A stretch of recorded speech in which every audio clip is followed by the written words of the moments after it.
Suraj, please pick up the phone. Suraj, please pick up the phone. Suraj, please pick up the phone.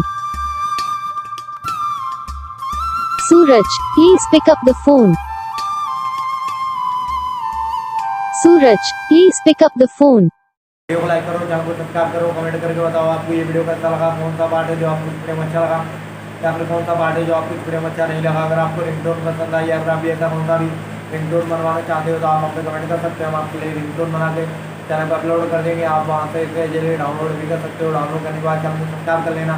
Subscribe करने के बाद जो bell icon आता है इसे ऑल पर कर लेना, तो उसका फायदा रहता है कि जब हम वीडियो डालते हैं तब आप तक वीडियो पहुँच जाता है। यानी कि अगर मैं सरल भाषा में बताऊँ तो आपको पता चल जाता है कि हाँ भाई वीडियो आ गई।